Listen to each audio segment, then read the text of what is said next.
The sharp sound of a bell above the door echoed through the pristine gallery as a black artist stepped inside.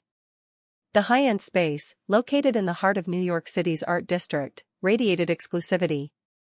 The walls were adorned with oversized paintings in gilded frames, each illuminated by perfectly angled spotlights. The faint scent of fresh paint and polished wood filled the air, mingling with the hum of soft classical music playing in the background. The artist, dressed in a well-worn hoodie, jeans, and sneakers that had seen better days, felt the weight of judgment even before he took his first step. The gallery's sleek interior, with its marble floors and glass accents, seemed to emphasize the contrast between himself and the space. Behind the reception desk stood a middle-aged man in a tailored suit. His hair was impeccably styled, and a pair of gold-rimmed glasses perched on his nose. As the artist approached, the man glanced up, his expression shifting to one of barely concealed disdain. "Can I help you?" the gallery owner asked, his tone clipped and professional, though tinged with condescension. The artist smiled politely, ignoring the man's demeanor. He stepped closer to admire a bold abstract painting, its swirling colors reminiscent of emotions untamed. "This is incredible," the artist said, his voice filled with genuine admiration. "The texture, the movement, it speaks volumes." The owner raised an eyebrow, clearly unimpressed by the compliment. "Yes, it's a piece by Jonathan Kingsley, one of our more exclusive artists. His work is highly sought after by collectors." Nodding, the artist took a step back, his hands tucked into his hoodie pockets. "I'm actually an artist myself," he began, his voice steady but warm. "I was wondering if you're currently accepting submissions for new exhibitions. I'd love the chance to show you some of my work." The gallery owner's gaze shifted, scanning the artist from head to toe, as if assessing his worth. The man's lips curled into a faint, dismissive smile. "I'm afraid we don't typically entertain walk-ins," he replied, his words carefully chosen to maintain the veneer of politeness. "Our gallery represents established artists with significant reputations in the art world." The artist tilted his head, unfazed. "I understand. But maybe you'd like to take a look. I think you might find my style aligns with some of the pieces you've showcased here." The owner sighed softly, the corners of his mouth tightening. "As I said, we only feature serious artists. We have a very discerning clientele, and we maintain a certain standard." He gestured subtly toward the artist's attire. "Perhaps you'd be better suited looking elsewhere." The words hung in the air, heavy with implication. The artist felt a familiar pang of frustration but quickly masked it with a calm expression. He knew this wasn't the first time he'd been underestimated, and it wouldn't be the last. "Thank you for your time," the artist said, his tone even and polite. He turned and began to walk toward the door, pausing for a moment to glance back at the vibrant paintings. Despite the sting of rejection, he couldn't help but appreciate the artistry on display. Art, after all, was bigger than any one person, or their prejudices. As he stepped back onto the bustling city street, the cold air greeted him like an old friend. He zipped up his hoodie, a small smile playing on his lips. Little did that gallery owner know that the man he'd just dismissed was no amateur but one of the most celebrated names in the art world, a name he'd soon come to recognize in a way he would never forget. As the artist stepped onto the bustling New York sidewalk, the cold wind brushed against his face, carrying with it memories of a life far removed from the polished world he had just left. Each step he took away from the gallery seemed to echo with the rhythm of his journey, a journey that began in a small, unassuming neighborhood where dreams were often overshadowed by survival. He thought of the tiny apartment where he grew up, a cramped space filled with the constant hum of life. His mother worked double shifts, her hands worn from years of cleaning houses, while his father juggled odd jobs to keep food on the table. There wasn't much money for luxuries, let alone art supplies, but the artist had an imagination that turned anything into a canvas. Old newspapers became sketch pads, and broken crayons found in the trash transformed into tools of expression. He remembered the first time he tried to mix mud and water to create his own paint, smearing it onto cardboard boxes he'd scavenged from the local grocery store. Despite the hardships, there was beauty in his world. The vibrant colors of the neighborhood murals, the graffiti on alley walls, and the way sunlight played on cracked pavement, these became his early inspirations. Art was his escape, his way of making sense of the chaos around him. He spent hours lost in creation, his small hands stained with the residue of his makeshift materials. As he grew older, his passion only deepened. High school offered little in the way of formal art education, but he found solace in the library, poring over books about masters like Basquiat, Van Gogh, and Picasso. Their stories inspired him, not because they were perfect, but because they were human. He saw pieces of himself in their struggles, their obsessions, and their relentless pursuit of meaning through art. But his breakthrough didn't come easily. After high school, he took on a series of low-paying jobs to support his dream. He worked as a janitor, a dishwasher, and even a street vendor, saving every spare dollar to buy real art supplies. Nights were spent hunched over canvases in his tiny studio apartment, where the walls were lined with sketches and half-finished paintings. He experimented endlessly, developing a style that was bold, raw, and unapologetically his own. His work was a fusion of the world he knew, vivid colors that captured the energy of city life, textured strokes that spoke of struggle, and layers upon layers of emotion.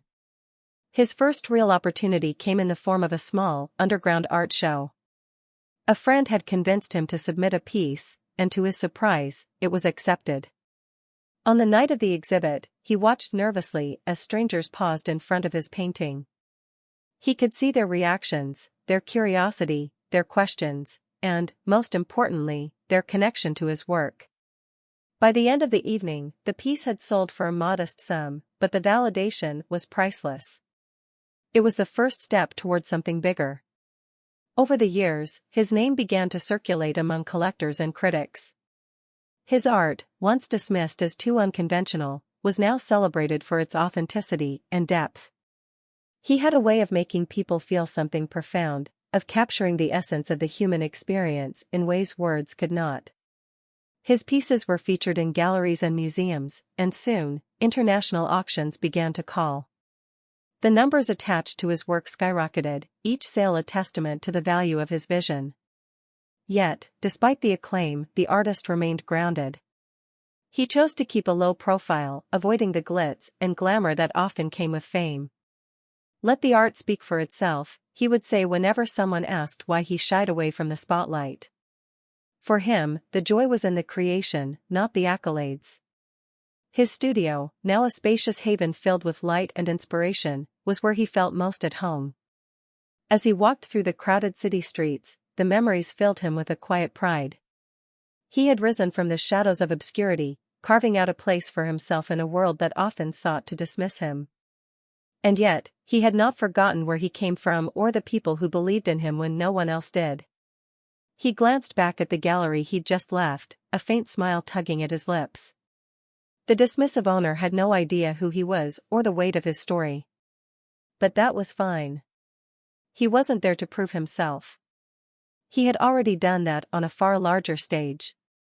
What mattered most to him now was using his success to uplift others, other dreamers, other artists, who dared to believe in themselves despite the odds. A month later, the artist found himself standing at the same gallery door, but this time, the circumstances were drastically different. Outside, a sleek, jet-black luxury car idled at the curb, its engine humming softly. The vehicle, a symbol of quiet power and success, drew subtle glances from passers-by. As he stepped out, the polished leather soles of his shoes clicked against the pavement, contrasting sharply with the sneakers he had worn during his last visit. Dressed in a custom-tailored suit that hugged his frame perfectly, the artist exuded confidence. A silk pocket square, subtly patterned, peeked out from his blazer, and his wrist was adorned with a minimalist yet elegant watch. Every detail of his appearance spoke of refinement and success, though his expression remained warm and approachable. He had never cared for ostentation, but today wasn't about vanity, it was about sending a message. The gallery doorbell chimed again, the same crisp note that had greeted him weeks earlier. Inside, the space remained unchanged, with its spotless floors and perfectly curated displays. The faint strains of classical music still played, creating an ambience of exclusivity. This time, however, the artist noticed how the room seemed to shift as he entered. The staff glanced up, their smiles brighter and more welcoming, their postures subtly straighter. Money, he had learned, had a way of commanding attention, even before a word was spoken. Behind the reception desk, the gallery owner looked up from his computer. His gaze swept over the artist, lingering on the expensive suit and the aura of affluence that accompanied him. The owner's face transformed into a practiced smile, one he reserved for important clients. Rising to his feet, he extended a hand. "Welcome to our gallery," the owner said, his tone smooth and deferential. "How can we assist you today?" The artist shook the offered hand firmly, his own smile polite but measured. "Thank you," he replied. "I've recently started expanding my art collection and heard this gallery represents some exceptional talent. I thought I'd stop by to see what you have." The gallery owner's eyes lit up. He gestured toward the main exhibition area, his demeanor bordering on eager. "You've come to the right place," he said. "We specialize in showcasing works by established artists, as well as a few promising up-and-comers. Let me give you a tour." The artist followed, his pace unhurried as he took in the pieces on display. The owner began to describe each work with enthusiasm, using flowery language to emphasize their significance. "This one is by Jonathan Kingsley," he said, stopping in front of a bold abstract painting. "His works are highly sought after by collectors. An excellent investment piece." The artist tilted his head, studying the piece for a moment. "Interesting," he said, his tone non-committal. "But I'm more interested in art that feels authentic, something with a story that resonates." The gallery owner nodded eagerly, pivoting to another piece. "Of course, we have a range of options. What kind of styles do you typically gravitate toward? Bold and contemporary? Or perhaps something more subdued?" The artist suppressed a smile. The same man who had dismissed him weeks ago as an unworthy amateur was now bending over backward to cater to his preferences. "I appreciate boldness," he said thoughtfully. "Pieces that challenge conventions, that make you feel something raw and unfiltered." The owner paused, clearly thinking. "Ah, I see," he said after a moment. "You have an eye for meaningful art. That's rare these days." They continued the tour, the artist carefully observing both the gallery's offerings and the owner's behavior. The deference, the eagerness, it was all a stark contrast to the indifference and condescension he had faced before. As they circled back toward the reception area, the owner turned to him with a practiced smile. "Would you like me to prepare a list of works for you to consider?" he asked. "We can arrange private viewings if needed. We pride ourselves on offering a bespoke experience for our esteemed clients." The artist's smile widened slightly, a flicker of amusement dancing in his eyes. "I appreciate that," he said, his voice calm yet firm. "But before we go any further, there's something you should know." The owner tilted his head, curious, but still oblivious. "Oh? What's that?" The artist met his gaze, holding it steady. "We've met before," he said, his words measured. "I was here a few weeks ago, though I don't think you recognized me. I wasn't wearing a suit then."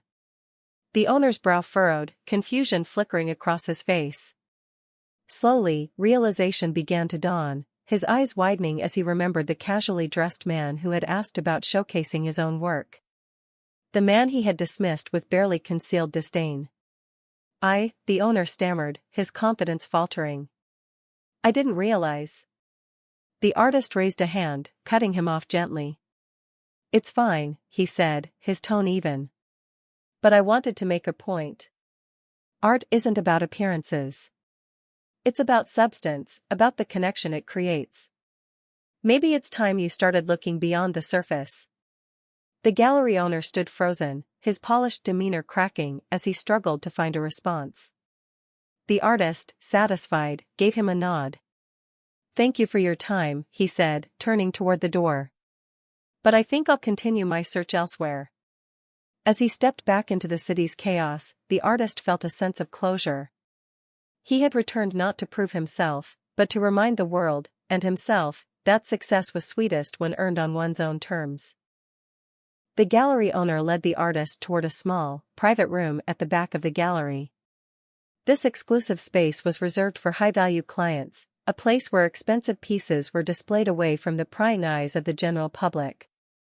The walls here were adorned with works from renowned artists, each accompanied by a discreet placard listing its title and price, figures that soared into 6 and 7 digits. The owner's tone had shifted from eager to reverential, as though he were revealing the crown jewels of his collection. "This, for instance, is a piece by Marta Savini," the owner said, gesturing toward an intricate abstract painting in shades of gold and crimson. "She's one of the most celebrated contemporary artists in Europe. Her works are an excellent investment, as their value has been steadily rising." The artist studied the painting for a moment, his expression thoughtful. "It's impressive," he said softly. "The layering is masterful. But I'm curious, what do you know about the artist herself? Her story, her influences?" The owner blinked, slightly thrown by the question. "Well," he began, fumbling for an answer, "she's widely acclaimed for her innovative use of color and texture. Her work has been featured in numerous exhibitions across Europe and North America." The artist nodded, as though considering the answer, but didn't press further. Instead, he moved to another piece, this one a striking landscape that seemed to shimmer with movement.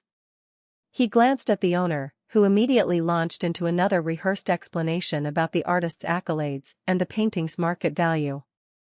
The artist listened patiently, his expression calm, but there was a glimmer of something else in his eyes, something the owner couldn't quite place. Finally, as they finished the tour, the owner turned to him, hands clasped in front of him like a practiced salesman about to close a deal.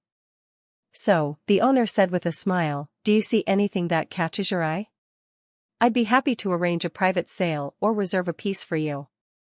Many of these works won't stay available for long." The artist tilted his head slightly, his gaze steady. "You've shown me some remarkable pieces," he said. "But before I make any decisions, I think it's only fair to properly introduce myself." The owner's brows furrowed in mild confusion, but he nodded. "Of course," he said. "We always appreciate knowing more about our clients. May I ask your name?" The artist smiled faintly, pausing just long enough for the tension to build. "I'm insert name," he said, his voice steady and deliberate. The owner's face went pale.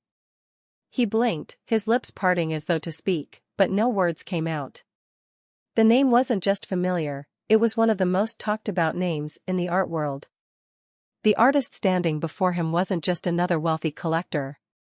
He was a globally celebrated artist whose works had broken records at international auctions. The same artist whose bold, raw, and emotional pieces had redefined contemporary art. I didn't realize," the owner stammered, his polished demeanor crumbling. "I had no idea it was you." The artist raised a brow, his calm expression never wavering. "Didn't realize what?" he asked, his tone carrying a quiet edge. "That I was an artist? Or that I was worth your time?"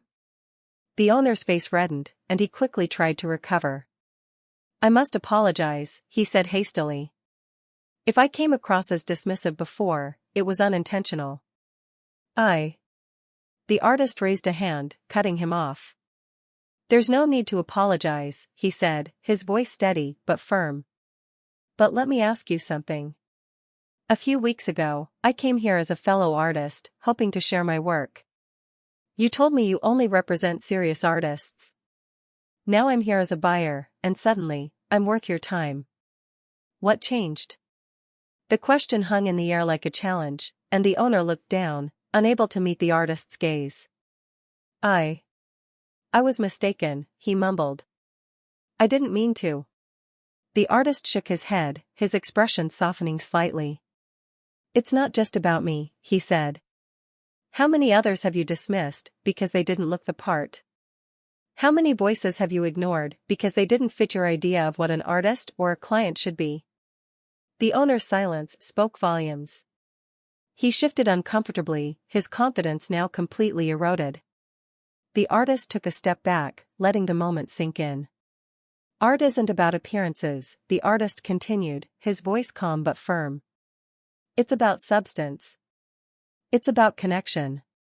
And sometimes, it's about looking past the surface to see the potential in someone else's story. The owner nodded weakly, his shoulders sagging as the weight of the artist's words settled over him. He opened his mouth to speak, but the artist raised a hand once more. "There's no need to say anything," the artist said.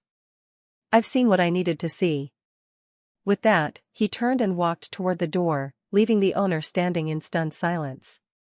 As the artist stepped outside, the cold air greeted him once again.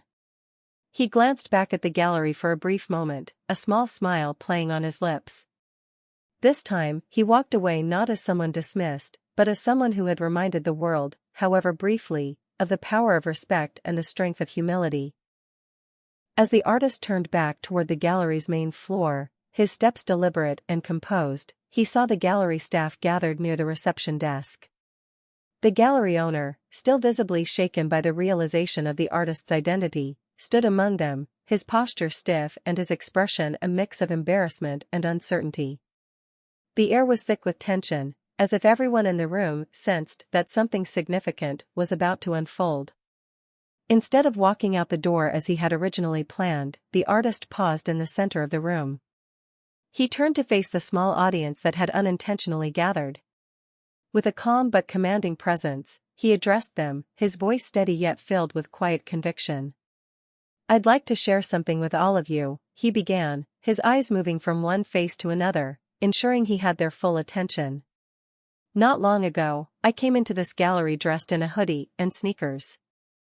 I wasn't here to buy anything or to flaunt my success. I was here as a fellow artist, someone who loves this craft deeply, hoping for an opportunity to connect and share my work."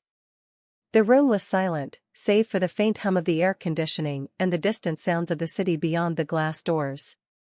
The staff exchanged glances, and the gallery owner shifted uncomfortably, his gaze fixed on the floor. "I was dismissed," the artist continued, his voice carrying no anger, only a deep sense of understanding. "Not because my work lacked value, not because I wasn't capable, but because I didn't look the part. I didn't fit into the mold of what this gallery deemed worthy of their time." He paused, letting the weight of his words settle over the room.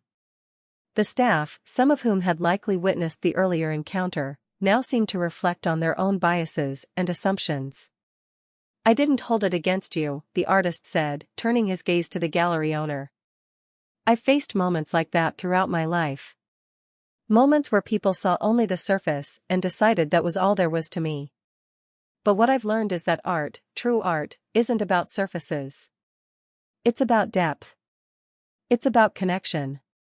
It's about seeing beyond what's immediately visible and recognizing the story, the struggle, and the beauty beneath."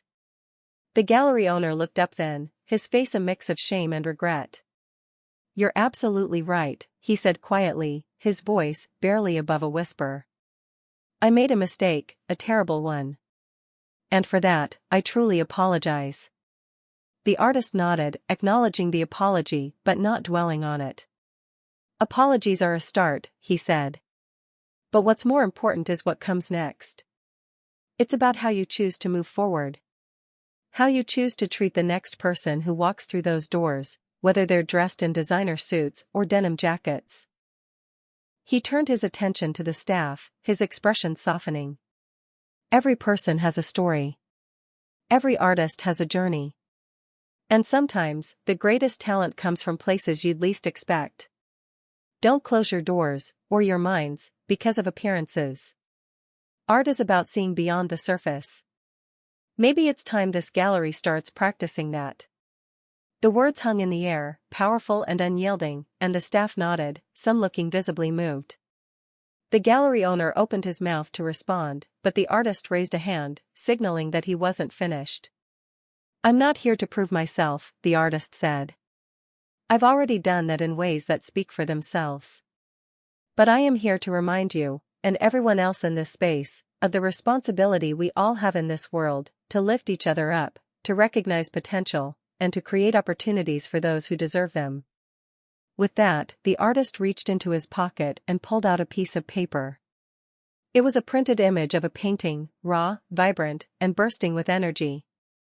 "This," he said, holding it up, is a piece by an artist I discovered online. They're young, talented, and hungry for an opportunity. They haven't been featured in any galleries yet, but their work speaks volumes.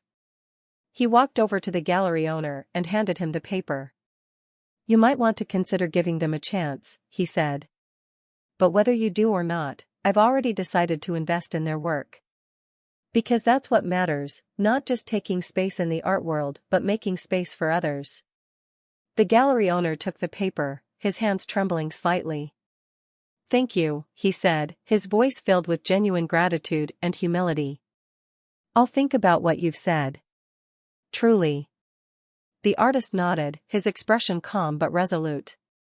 Without another word, he turned and walked toward the door, the sound of his footsteps echoing through the silent gallery. Outside, the city buzzed with life, a stark contrast to the stillness he left behind. He stepped into his car, the engine purring softly as he pulled away. As the gallery staff stood in silence, processing the profound lesson they had just witnessed, the gallery owner remained at the center of the room, staring at the image in his hands. He knew that this moment, this encounter, was a turning point, not just for him but for the way he ran his gallery and treated the people who walked through its doors. Meanwhile, the artist drove away, his heart light and his purpose clear. He wasn't just creating art, he was creating change. And in doing so, he had become a living testament to the power of integrity, resilience, and the unwavering belief that everyone deserves a chance to be seen and valued.